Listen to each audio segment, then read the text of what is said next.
Namamatay na ang sabana ng Serengeti. Ilang linggo nang walang ulap ang langit, isang malupit at walang awang asul, walang kahit isang ulap na nangangako ng ginhawa. Ginawa ng tagtuyot ang dating malusog na lupaing iyon na isang malawak na damuhan na kulay dayami, marupok na parang papel at pumupuputok sa bawat hakbang.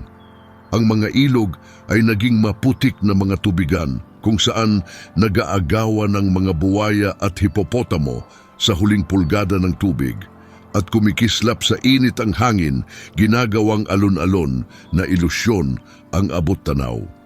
Nakatago sa mga bato ng isang maliit na kopye, isang babaeng cheetah na nagngangalang Nala ay nakatingin sa mundo gamit ang pagod na mga mata. Katabi niya ang kanyang nag-iisang nabubuhay na anak, si Kito, ay natutulog ng hirap sa paghinga. 4 ang ipinanganak niya noong tag-ulan, kinuha ng gutom at mga mandaragit ang 3 pa. Naramdaman ni Nala ang kanyang mga tadyang na tumutusok sa kanyang balat na may batik-batik. 5 araw na siyang hindi kumakain.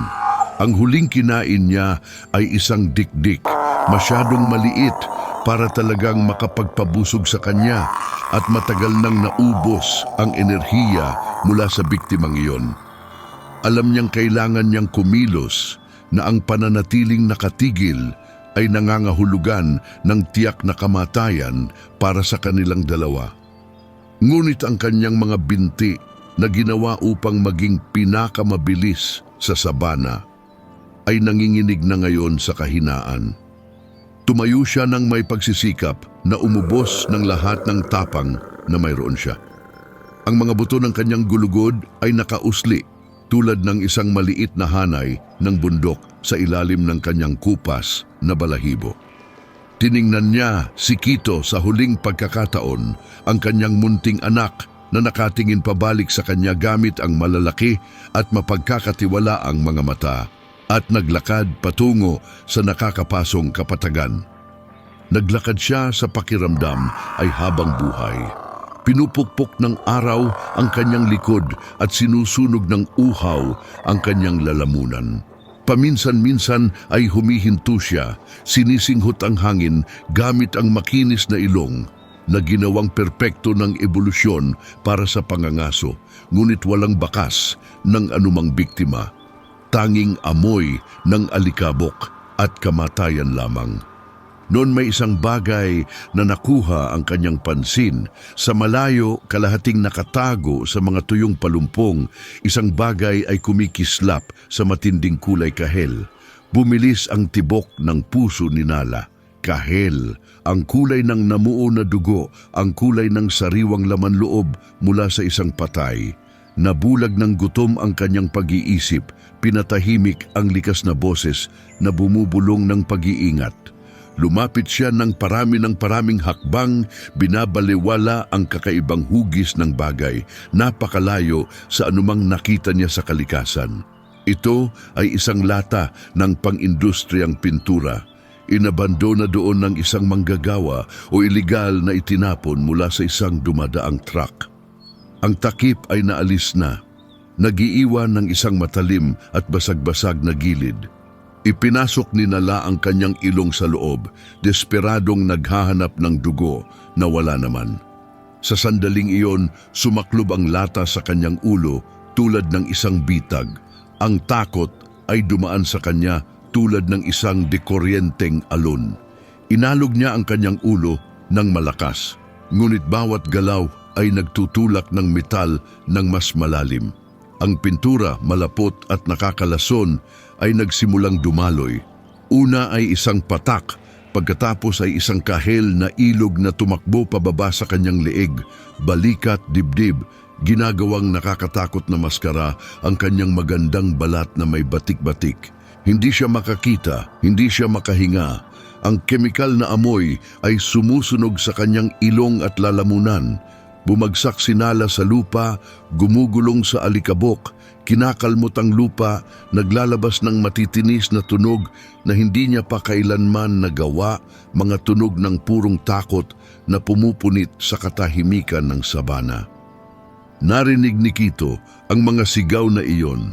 Nanatili siya sa kopye gaya ng itinuro ng kanyang ina, ngunit ang tunog na iyon ay nagyelo sa dugo sa kanyang mga ugat. Nakalimutan niya ang lahat ng pag-iingat at tumakbo.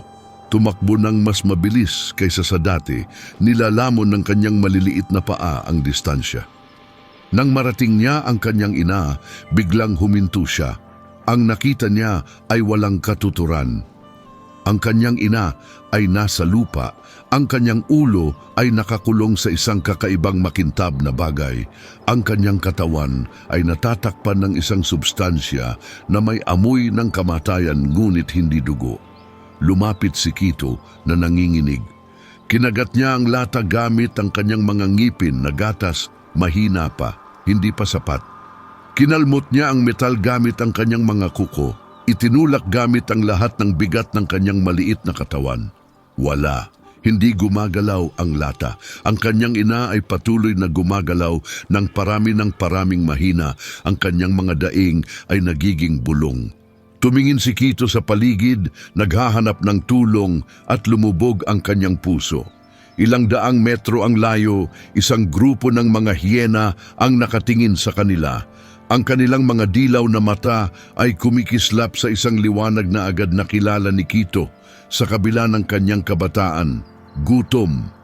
5 tao sila, marahil 6, at lumalapit sila sa katangiang lakad nila, mga balikat na mataas, mga ilong na mababa. Alam ng mga hyena kung paano maghintay. Alam nilang ang oras ay nasa panig nila. Ang babaeng cheetah na iyon ay siguradong mamamatay at kakain sila ng kanyang laman bago lumubog ang araw. Naunawaan ni Quito sa sandaling iyon nang may kalinawan na hindi dapat taglay ng isang batang hayop na ang mga batas ng sabana ay walang pagbibigay ng awa. Kung gusto niyang iligtas ang kanyang ina, kailangan niyang humanap ng tulong sa ibang lugar. Kailangan niyang humanap ng mga tao. May pusong basag-basag, hinila niya ang kanyang ina sa likod ng isang kumpol ng mga bato. Itinatago siya mula sa paningin ng mga hyena. Mahina siyang umungol sa kanyang paghawak at dinilaan ni Quito ang kanyang ilong. Ang maabot niya sa ilalim ng lata.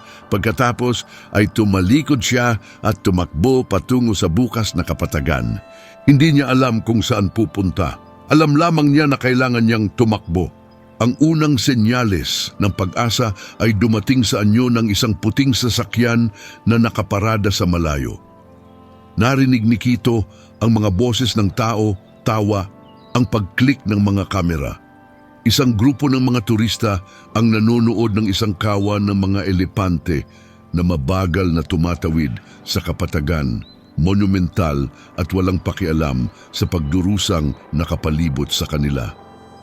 Tumakbo si Quito patungo sa kanila, nakalimutan ang lahat ng takot sa mga tao na itinuro ng kanyang ina. Nang lumabas siya sa harap ng sasakyan, umiyak ng desperado. Lahat ay lumingon upang tingnan siya. Ngumiti ang isang blonding babae na nakasuot ng malinis na puting damit. Isang batang cheetah, ang cute naman.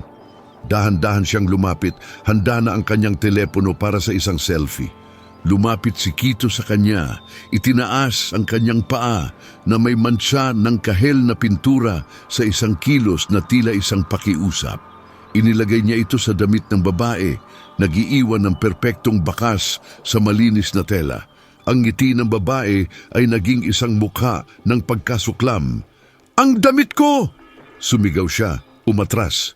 "Valentino ito!" Sumabog ang kaguluhan sa isang sandali. Ang guide ng safari, isang nerbyosong lalaki na mas nag-aalala sa kanyang reputasyon kaysa sa anumang hayop, kumuha ng baril at itinuro ito kay Quito, nagpaputok sa hangin. Nakabibingi ang pagsabog, tumakas si Quito sa takot, umuugong ang kanyang mga tainga, tumitibok ang kanyang puso ng napakalakas na parang sasabog na. Ngunit hindi siya maaring sumuko. Namamatay ang kanyang ina. Patuloy siyang tumakbo hanggang sa makita niya ang isang lalaking mag-isa. Nakayuko sa isang bagay sa palumpong. Paglapit, nakita ni Quito na sinusuri niya ang isang Thompson's Gazelle na nakulong sa isang bitag na alambre. May malumanay na paraan ng lalaki malambot na mga kamay. Tinutulungan niya ang hayop, tiyak na mabuting tao siya. Ngunit nang malapit na si Kito upang makita ang likod ng lalaki, nagyelo ang kanyang dugo. Sa likod ng isang maalikabok na truck ay nakasalansa ng mga hawla at sa loob ng mga hawlang iyon ay dosenang mga natatakot na mga mata ang nakatingin pabalik sa kanya. Mga zebra, gazelle, kahit isang batang leopardo. Hindi tagapagligtas ang lalaki. Siya ay isang mandarambong. Umatras si Kito ng tahimik ngunit huli na. Lumingon ang lalaki at isang sakim ng ngiti ang kumalat sa kanyang mukha. Isang batang cheetah, isang kayamanan sa black market. Dahan-dahan siyang tumayo, hinuhugot ang isang lambat mula sa kanyang sinturon. Ngunit sa paggawa nito, tumama ang kanyang paa sa bitag na humahawak sa gazelle na nagpapaluwag sa pagkakahawak nito. Sa isang iglap, napalaya ng hayop ang kanyang likurang binti at nagbigay ng malakas na sipa sa dibdib ng lalaki. Ipinabagsak siya sa lupa na hinahabol ang hininga. Hindi nagaksaya ng kahit isang segundo si Kito, tumakas siya. Hindi na niya alam kung gaano nakatagal ang nakalipas. Nasusunog ang kanyang mga paa, humihingi ng hangin ang kanyang mga baga, ngunit patuloy siyang gumagalaw. Noon niya narinig ang ugong ng makina. Isang sasakyang kulay berdeng militar ay naglalakbay sa isang daang lupa sa malayo. Sa gilid nito, ang logo ng serbisyo ng ranger ng pambansang parke, isang ranger. Mabuti ang mga ranger, itinuro iyon ng kanyang ina sa kanya. Sila ang mga taong nagpoprotekta sa mga hayop sa halip na mangaso sa kanila. Ngunit masyadong mabilis ang sasakyan. Tumakbo si Kito gamit ang lahat ng natitirang enerhiya, ngunit lumalaki ang distansya sa halip na lumiit. Malapit na siyang bumagsak nang mapunta ang kanyang mga mata sa isang kawan ng kalabaw na nanginginain sa malapit.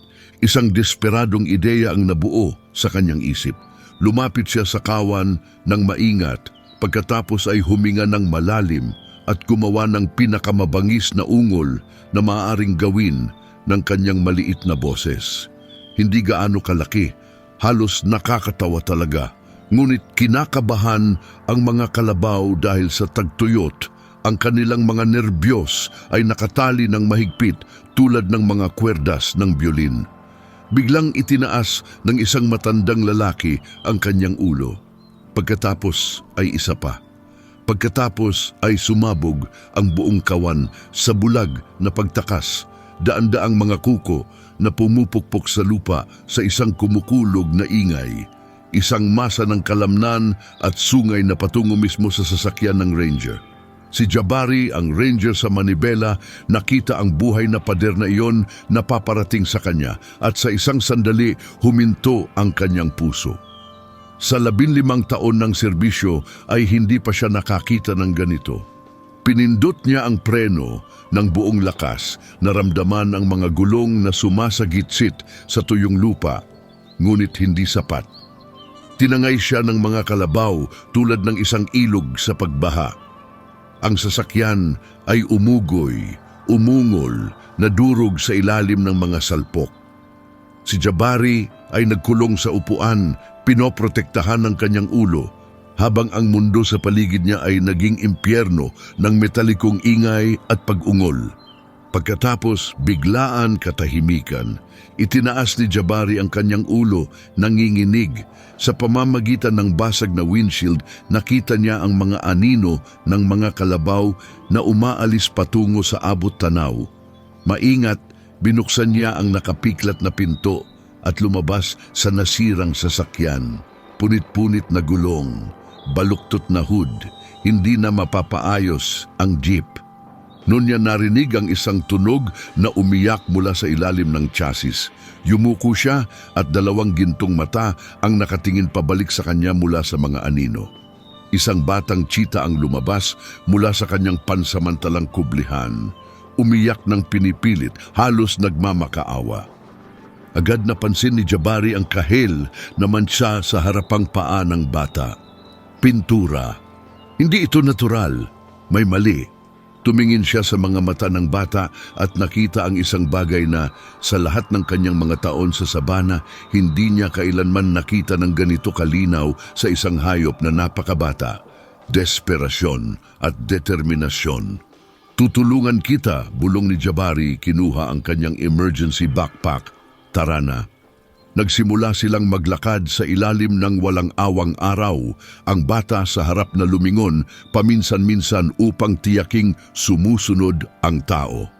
Pagkaraan ng mga 30 minuto, nakita ni Jabari ang isang grupo ng mga bakulaw na nagtitipon sa isang bilog sa unahan. Biglang huminto siya. Maaaring mapanganib ang mga bakulaw, lalo na sa grupo. Hinugot niya ang kanyang binoculars at pinagmasdan ang eksena. Ang nakita niya ay nagulat sa kanya.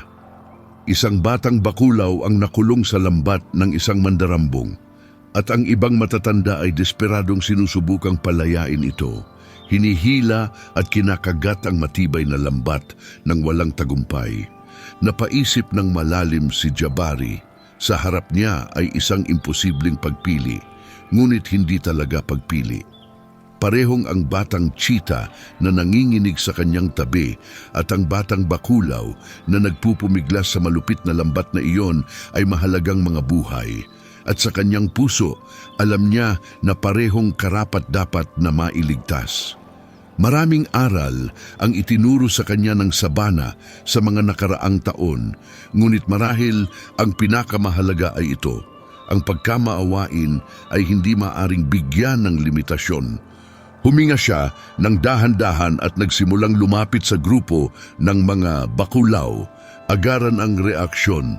Ang alpha na lalaki, isang malaking nilalang na may pilak-abong buhok at mga pangil na kasinghaba ng daliri ng tao, ay sumugod pasulong ng may pagsabog na agresyon. Ang kanyang tahol ay nakabibingi, umalingaw-ngaw sa buong kapatagan at ipinakita niya ang nakakatakot na mga ngipin sa isang pagpapakita na ginawa upang pagyehin ang sinumang mandaragit. Ang ibang matatanda ay sumalamin sa kanya. Ang kanilang mga mata ay ligaw sa mapagprotektang galit. Para sa kanila si Jabari ay isa lamang taong-tao, isa pang mandarambong na dumating upang nakawin ang kanilang mga anak. Huminto si Jabari. Itinaas niya ang kanyang mga kamay ng dahan-dahan, bukas ang mga palad, ipinapakita na wala siyang hawak na sandata. Pumupukpok ang kanyang puso laban sa kanyang mga tadyang, ngunit pinananatiling sinasadya ang kanyang mga galaw, hindi nakakatakot. Natutunan niya noon pa na ang mga hayop ay nakakabasa ng intensyon sa paraang nakalimutan na ng mga tao. Pagkatapos ay may kamanghamanghang nangyari. Ang tingin ng alpha ay lumipat mula kay Jabari patungo sa maliit na figura na nakatayo ng malaya sa tabi niya. Si Kito ay nakaupo doon sa buong paningin, walang pagpigil, walang nakatali, hindi nagtatago sa hawla, hindi nakikipaglaban sa mga lubid. Tumingala ang bata kay Jabari gamit ang mga mapagkakatiwalaang gintong mata. Pagkatapos ay bumalik sa mga bakulaw na parang sinusuportahan ang kakaibang matangkad na nilalang na ito. Tumigil ang alpha. Ang kanyang agresibong postura ay lumambot ng halos hindi napapansin. Sa weathered na utak ng primate na yon, may mga kalkulasyon na ginagawa, mga konklusyon na iginuhit. Ang isang mandarambong ay hindi kailanman papayagan ang isang mahalagang hayop na malayang gumala sa tabi niya. Ang kasama ng isang mandarambong ay magtatago, hindi magtitiwala. Dahan-dahan halos nag-aatubili, tumabi ang alpha. Sumunod ang ibang bakulaw sa kanyang pangunguna, lumikha ng isang makitid na daanan sa kanilang hanay.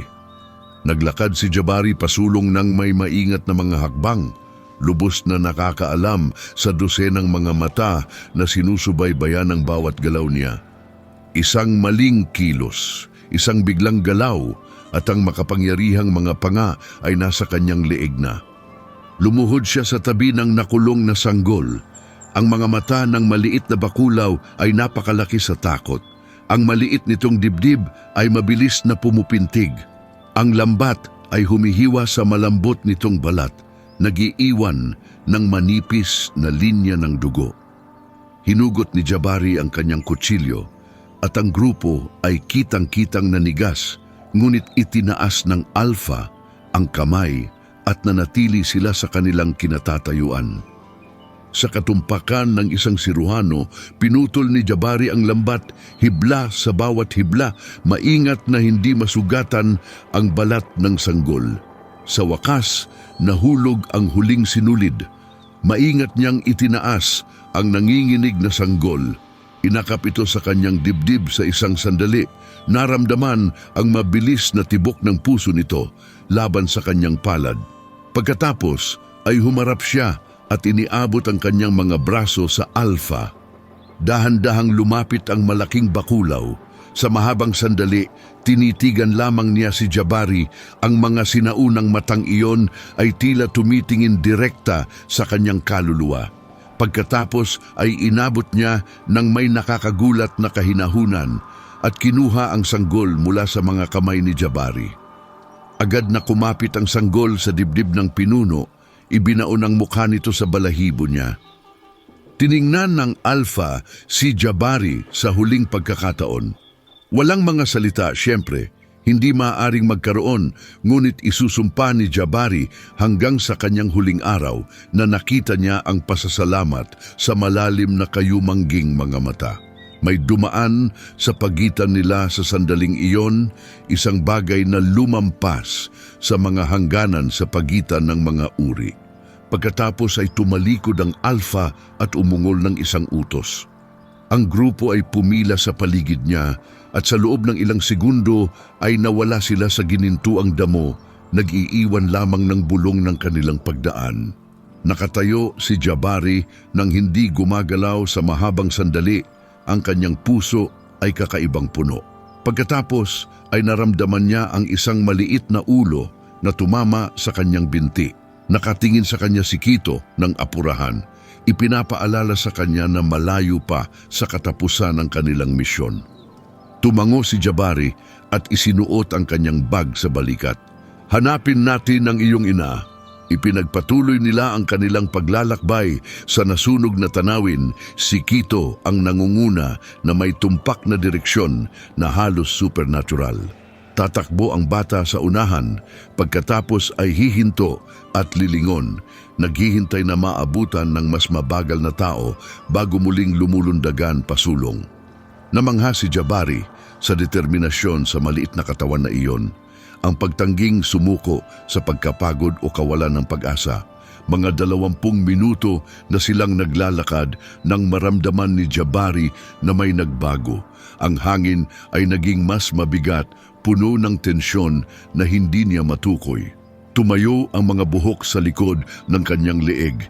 Pinabagal niya ang kanyang hakbang, sinusuri ang tanawin gamit ang sanay na mga mata. Pagkatapos ay nakita niya ito. Sa dulo ng landas na sinusundan nila, kalahating nakatago ng isang bunton ng anay, nakatayo ang isang batang hyena. Nakatingin ito sa kanila ng mausisang mga mata. Ang mga bilugang taingan nito ay nakataas sa harap. Nagyelo ang dugo ni Jabari. Sinusundan niya ang mga bakas ng hyena sa buong panahon. Sa kanyang focus sa pagsunod kay Quito, hindi niya napansin na ang mga bakas ng paa ng bata ay humiwalay sa landas. Ang mga bakas na hindi niya sinasadyang sinusundan ay sa batang hyena na ito, at iyon ay nangangahulugan lamang ng isang bagay. Tumingin siya sa paligid nang may lumalagong takot, ang mga kalat na buto, ang partikular na amoy sa hangin, ang mga gasgas na landas na magkakrus sa lupa. Ito ay teritoryo ng hyena. Ang tirahan ng isang angkan. Quito, bulong niya ng apurahan. Halika, ngayon na. Kinuha niya ang bata at tumalon sa likod ng isang malapit na kumpol ng mga bato. Dumadagan ng patag laban sa bato. Ang kanyang puso ay kumakabog ng napakalakas na tiyak siyang malalaman nila ang kanilang pwesto. Hindi siya naghintay ng matagal. lumabas sila mula sa lahat ng dako ng sabay-sabay, nagmumula sa damo tulad ng mga multo na naging laman. Mga hyena, dosenang-dosenang, pabalik mula sa pangangaso na may sariwang dugo pa sa kanilang mga ilong. Pinalibutan ng angkan ang mabatong bukana. Ang kanilang nakakatakot na mga tawag ay pumupuno sa hangin. Naamoy na sila ni Jabari ngayon, ang makapal, mabahong amoy ng mga pangunahing mandaragit, ang amoy ng tansong mula sa kamakailan lamang na pagpatay. Ang malamig na pawis ay tumutulo sa kanyang noo at papunta sa kanyang mga mata. Kinurap niya ito, hindi nanganghas na igalaw ang kanyang mga kamay. Sa tabi niya, nanginginig si Quito. Ang maliit niyang katawan ay mahigpit na nakapindot laban sa dibdib ni Jabari. Naiintindihan ng bata ang panganib gaya ng sinumang nilalang ng sabana. Ang isip ni Jabari ay nagmamadaling dumaan sa mga opsyon. Ang mga bato ay nagbigay ng pansamantalang takip, ngunit matiyaga ang mga hyena na mga ngaso. Hihintayin nila siya o maghahanap ng paraan sa paligid. Mayroon siyang kutsilyo, ngunit laban sa isang angkan na ganito kalaki, nakakatawa iyon. Kailangan niya ng panggambala, isang himala, kahit ano. Sa eksaktong sandaling yon, sumabog ang kanyang cellphone ng tunog. Ang ringtone, isang nakakatuwang jingle na hindi niya kailanman pinalitan, ay sumira sa tensyonadong katahimikan tulad ng isang putok ng baril. Ang kamay ni Jabari ay lumipad sa kanyang bulsa, nagmamadaling patahanin ang device, ngunit nagawa na ang pinsala. Bawat ulo ng hyena ay lumingon patungo sa kanilang taguan ng may nakakatakot na sabay-sabay. Hindi, hindi, hindi, hingal ni Jabari. Ang unang hyena ay lumiko sa mga bato. Ang mga labi nito ay nakalitaw upang ipakita ang mga ngipin na nakakadurong buto.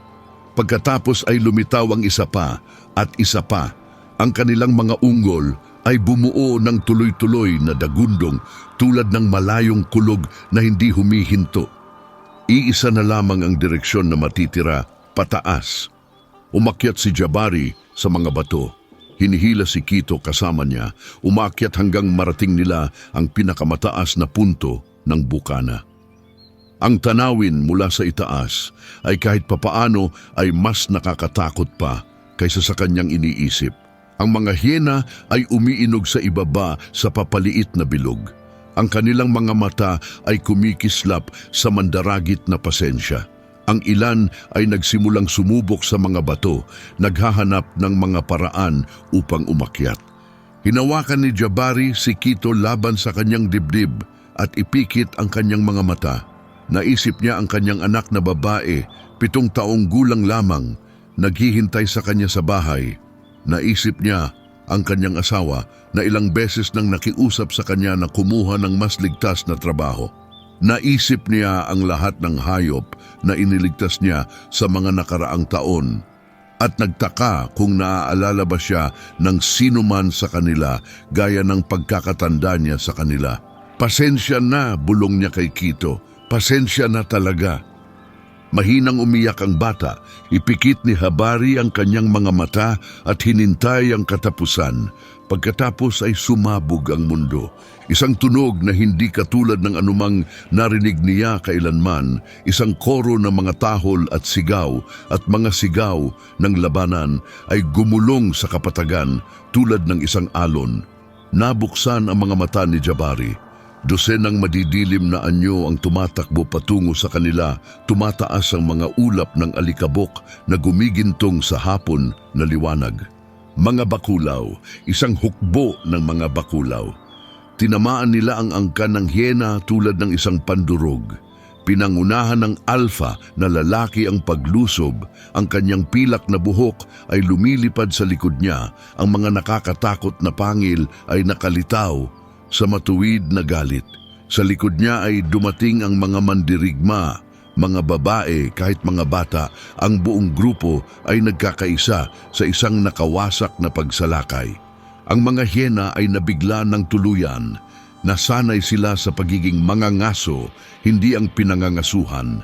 Ang mga bakulaw ay gumagapang sa kanila, kumakagat at kumakalmuot at sumusuntok gamit ang mga malakas na kamao. Ang mga hyena ay umiyak sa sakit at kalituhan. Isa-isa, nagsimula silang tumakas. Ang alpha na lalaki ay lumaban papunta sa paanan ng bato ni Jabari at tumayo doon tulad ng isang bantay. Itinutulak pabalik ang sinumang hyena na nangangahas na lumapit. Ang labanan ay nagpatuloy sa pakiramdam ay ilang oras, ngunit malamang ay ilang minuto lamang. Sa wakas, tumakas ang huling hyena sa malayo, ang kanilang mga tawag ay kumukupas sa katahimikan. Tumahimik ang sabana, umakyat ang alpha sa kalagitnaan ng bato at iniabot ang kanyang kamay kay Jabari, hindi upang atakihin kundi upang tumulong. Tinitigan ni Jabari ang iniabot na kamay na iyon nang hindi makapaniwala. Pagkatapos, dahan-dahan, iniabot niya ito at kinuha. Ang hawak ng bakulaw ay malakas at nakakagulat na mainit. Nang nakatayo na si Jabari sa matatag na lupa muli, natagpuan niya ang sarili na harap-harapan sa nilalang na tinulungan niya halos isang oras na ang nakalipas. Sa mga mata ng bakulaw, nakita niya ang isang bagay na sumasalungat sa lahat ng akala niyang alam tungkol sa mga hangganan sa pagitan ng mga uri. Hindi lamang pasasalamat, pagkakakilala, pagkakamag-anak marahil. Iniyuko ni Jabari ang kanyang ulo ng malalim. Hindi niya alam kung maisasalin ang kilos, ngunit iyon lamang ang wika na mayroon siya. Pinagmasdan siya ng alpha sa mahabang sandali. Pagkatapos, dahan-dahan at sinasadya, tumango siya. Nang walang ibang tunog, tumalikod siya at pinangunahan ang kanyang grupo papalayo. Nawawala sa walang katapusang ginintuang damo. Pinanood sila ni Jabari hanggang nawala sa paningin ng huli. Nakatayo siya doon sa mahabang panahon. Si Quito ay nakahiga pa rin sa kanyang mga braso. Ang kanyang puso ay puno sa paraang hindi niya mailalarawan. Isang init na tila nagkakalat mula sa kanyang dibdib, pumupuno sa bawat sulok ng kanyang pagkatao. Ang batang bakulaw na pinalaya niya mula sa lambat, ang isang maliit na gawa ng kabutihan ay kakasave lamang ng kanyang buhay. Naalala ng sabana, lagi itong naaalala, nagsimulang gumalaw si Quito at ibinaba siya ni Jabari. Agad na tumakbo ang bata at naintindihan ni Jabari, malapit na sila ngayon. Nagmadali siya sa likod ng maliit na may batik-batik na figura. Binabaliwala ang kirot sa kanyang mga binti, ang pagkapagod na humihila sa kanyang mga buto. Pagkatapos ay buong lakas na tumakbo si Quito. Isang tunog na lumabas mula sa kanyang lalamunan na hindi pa narinig ni Jabari kailanman. Isang mataas na pag-chirp, halos tulad ng ibon, desperado sa pag-asa at takot. Natagpuan ng bata ang kanyang ina. Tumakbo si Jabari. Inakyat niya ang isang maliit na burol at huminto. Ang hininga ay umalis sa kanyang mga baga sa isang bugso.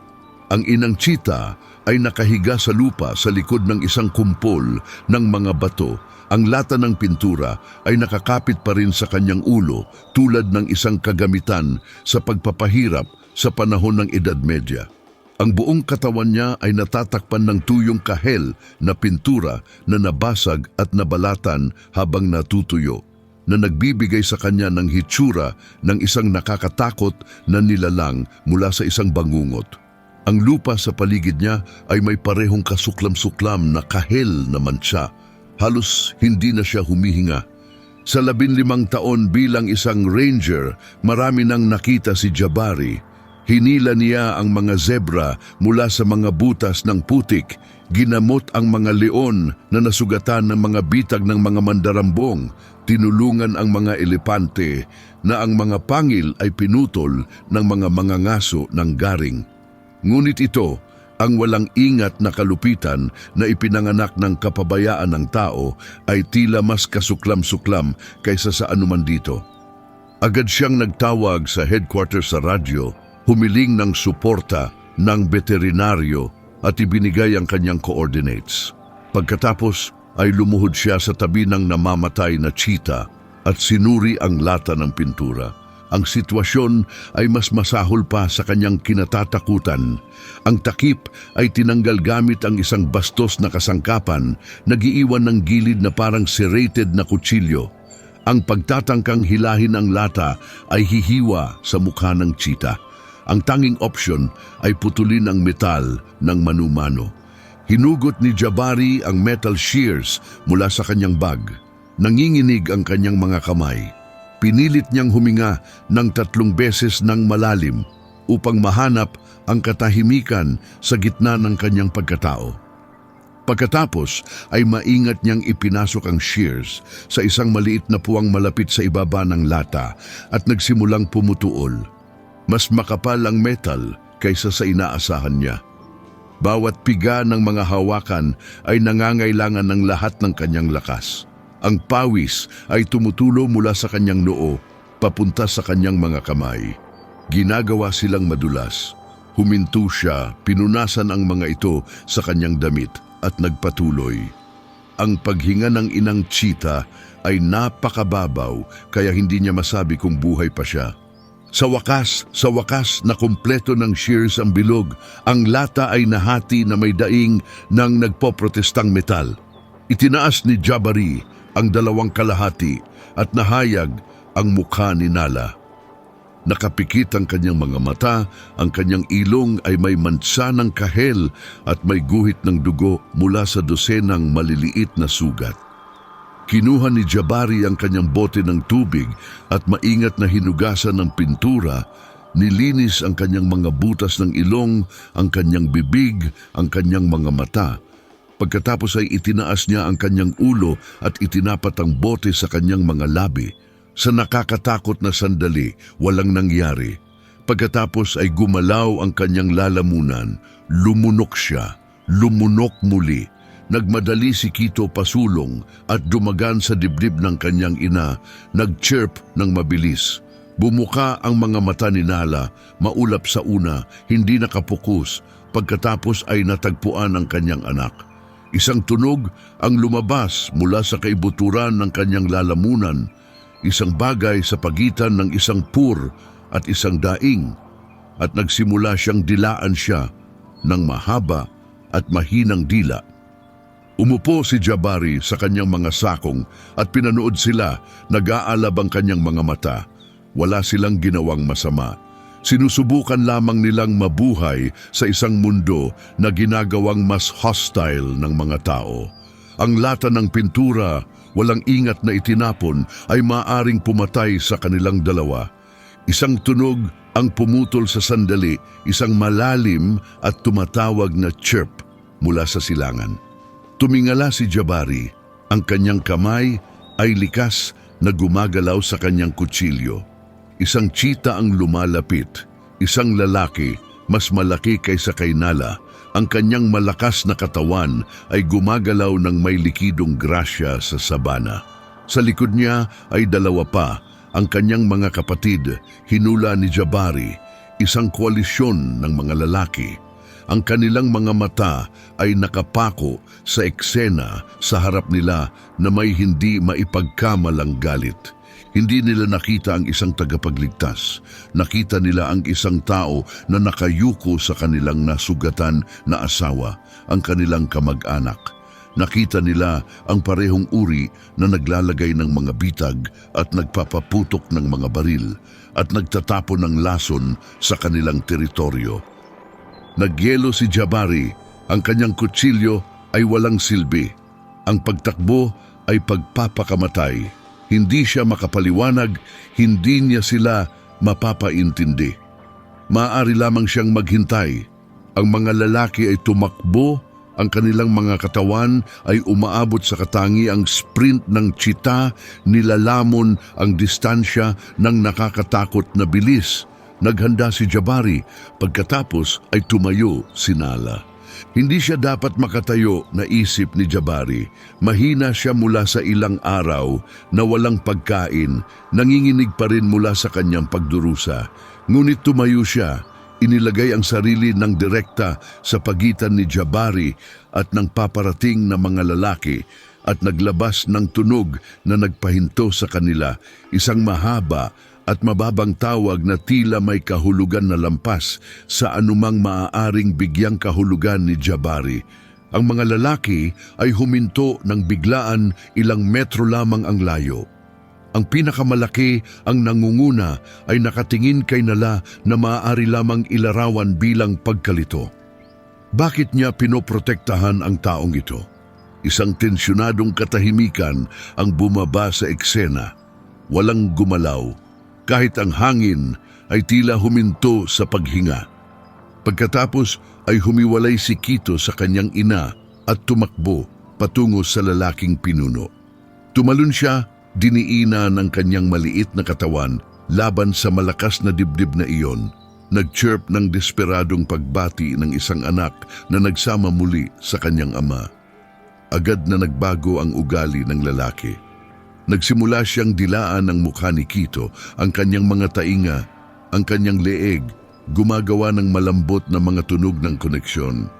Lumakad ng paika-ika, sinala patungo sa kanila.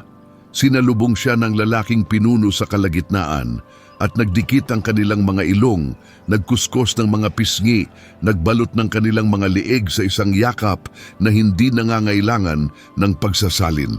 Magkasama na muli ang pamilya, pinanood ni Jabari habang dahan-dahang naintindihan ng ama.